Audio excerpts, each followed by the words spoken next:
A bystander captured the fiery aftermath on Canal Street, far below 16th Street from where it plummeted seconds earlier. All three men inside were killed instantly. For the first time, we're seeing how it got there. The speeding black car is seen in the distance as it races north on 16th Street before it swerves around a stopped car and then veers out of control over the side of the viaduct fence. Seen again, the car actually clips a pedestrian as it swerves out of control, then plows through the cyclone fence and over the side. Witnesses say that car was going 80 or 90 miles an hour when it jumped the curb here.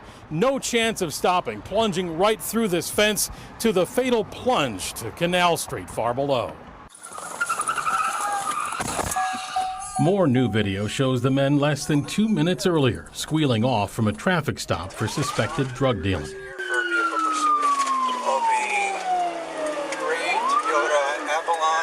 That pursuit goes to high speeds, and the officers lose sight of the car momentarily as it races across the 16th Street viaduct until disaster for the three men. Almost a crash, Crash. Oh, yep, it crashed. Oh. Crash on Canal. Over Canal. He went down the bridge. The officers pull up as the smoke is already starting to rise. There's somebody down on Canal, like flood water me. Vehicle crash went down on the 1540 West Canal. One officer tends to the injured pedestrian. And I was sitting here and they hit me. This leg.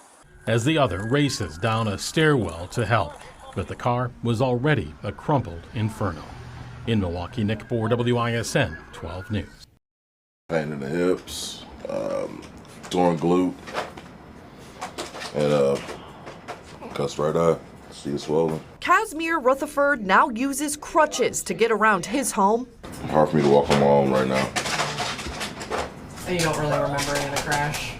Not really right now. The independent wrestler was on his way to his other job Tuesday night, and only a few blocks into his commute, this surveillance video shows a red SUV blew through a red light at 35th and Lisbon. That car smashed into Rutherford and his yellow Dodge Charger. And I heard sirens. And the thing that came to my mind was, oh my God, let my son be okay, let him make it to work safely. Maybe an hour later, I get this phone call saying that he was in a severe car accident. What Rutherford's mom didn't know, the circumstances. Milwaukee police say they were chasing the red SUV without plates. Marcy Ward learned that watching this video on 12 News. When you saw that video,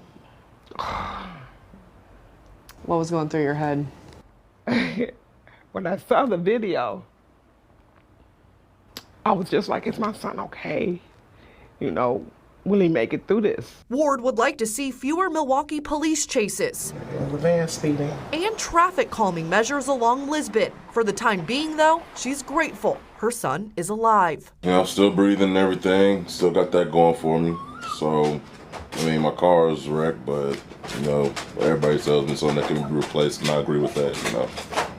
Milwaukee police say 2 people were in that car they chased. A 19-year-old woman was the passenger and a 21-year-old man as the driver. They did take both of them to the hospital and arrested that driver. Reporting in Milwaukee, Hannah Hilliard, WISN 12 News.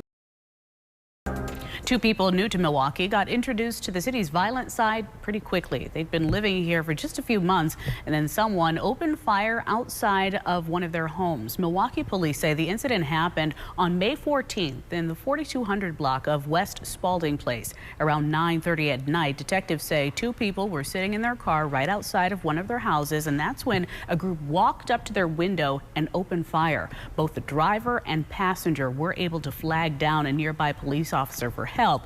There are 3 people they want to find and question who they believe live in the area of Sherman and Lisbon. Both the man and woman who were shot had only lived in the city for just a short time. The 2 victims that were inside of the vehicle that got shot, they're very, very new to the Milwaukee area. Like, recently moved here from out of state. They don't have ties to the Milwaukee area. They weren't engaging in any type of criminal activity. They did not initiate contact with the people who shot them. They were literally parked on the street in front of one of their homes. We don't really know what the motive was. Detectives say the victims are out of the hospital, but they were seriously injured. If you know anything about this crime, call Milwaukee. A mourning mother and grieving father. I'm the father, and I'm supposed to protect all my family members and things like that. And that day, I feel short. The two were in court Thursday, addressing the man who pleaded guilty to killing their daughter, 12-year-old Olivia Schultz, in her own backyard back in October 2022. You were in the wrong place at the wrong time. That's what I feel, because we were supposed to be there.